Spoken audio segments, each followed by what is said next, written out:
In Thursday's edition of 2020 Daily Trail Markers, former Texas Congressman Beto O'Rourke says he is changing his campaign style.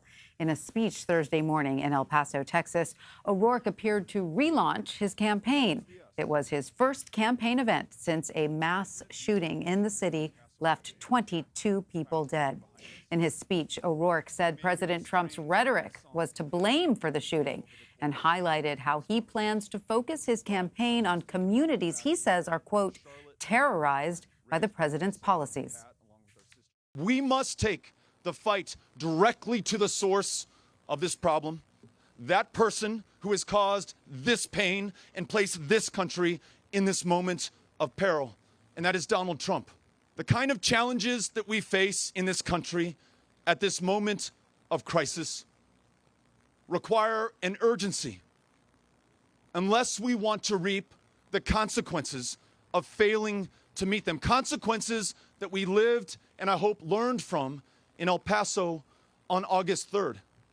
And so to those places where Donald Trump has been terrorizing and terrifying and demeaning our fellow Americans, that's where you will find me. And with me now are CBS News 2020 campaign reporters Cara, Korte, and Tim Perry. Cara covers the campaigns of Senators Bernie Sanders, Kirsten Gillibrand, and Michael Bennet. And Tim covers Beto O'Rourke, Julian Castro, and Governor Jay Inslee.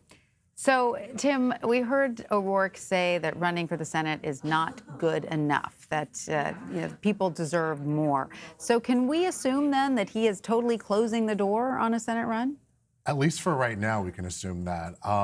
He's been pretty consistent in telling us throughout the entire campaign that he will not be running for the Senate. Today, he doubled down on that. He's been very supportive of MJ Hagar. She's running in the primary right now against other Democrats. And he hasn't quite endorsed her, but he hasn't, He's this close to it. He's this close to endorsing her, but, he won't be doing it. And, we have to remember, it's very early. Our fellow campaign embed, Bo Erickson, did a report yesterday where he spoke to 100 Iowans at this state fair over the weekend, and 40 of them were undecided. Right. So, the O'Rourke campaign, I think they see that as, room to grow. And there are definitely a lot of voters who have not really turned to the election like we have. Because he is lagging. So his campaign then clearly sees that there is a chance for him to catch up. He said he's going to change his campaign style. Right. How does he plan to do that? So rather than being tethered to the 4 early states, Iowa, New Hampshire, South Carolina, Nevada, he wants to take a more national approach. And, as he said in the Bite today, he wants to go to the communities that have been terrorized and terrified of President Donald Trump. So, rather than going there, he wants to go out. He announced today that he'll be in Mississippi, where there were ICE raids last week, where 680 undocumented immigrants were detained. You can expect more of those types of trips. Right. So, we did hear some of the language that he used to call out President Trump. Pretty strong language. Is this now a strategy going forward? Absolutely. Last week after the shooting, we heard him calling the president a racist, going farther and saying that he's a white supremacist, which made other candidates follow suit.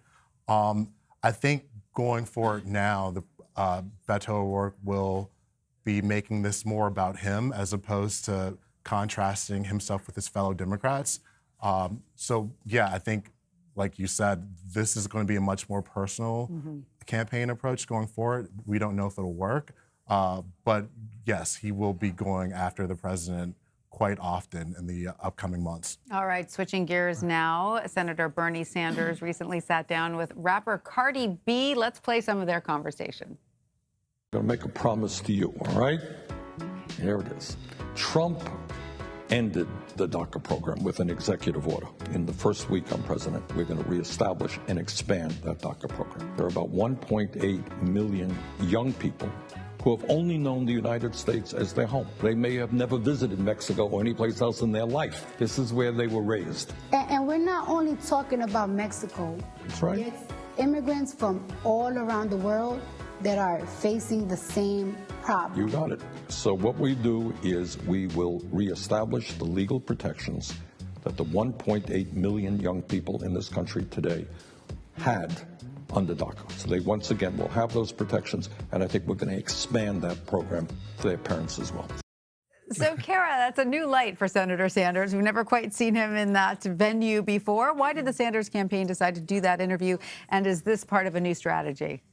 Well, why not decide to do it, right? Cardi B is an electric performer. She's an electric personality. And so pairing up with her, who's been a supporter of Senator Sanders since the last election, seems like a bit of a no-brainer. But to the campaign, what she represents is a young person, a mother, someone who came from a working class background, who came from not a lot of money.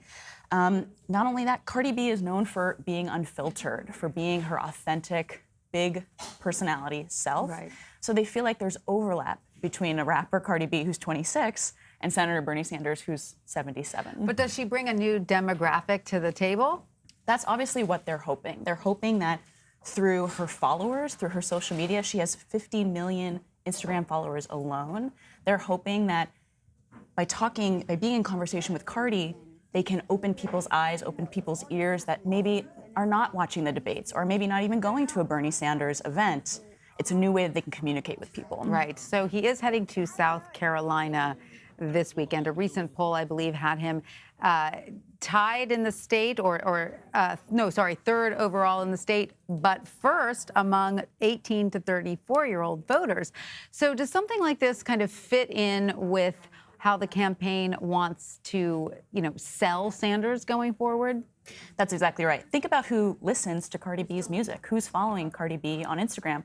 Most of those people are probably 18 to 34, and even though he's third place in the polls, even though he surged from the last poll, he went up 7 points while Vice President Biden and Elizabeth Warren ahead of him dropped support. He gained 7 points, and that key demographic, Bernie Sanders, his whole campaign, they talk about a revolution being built. They believe the building blocks of that revolution is going to be through young people. And how is he doing among African-American voters?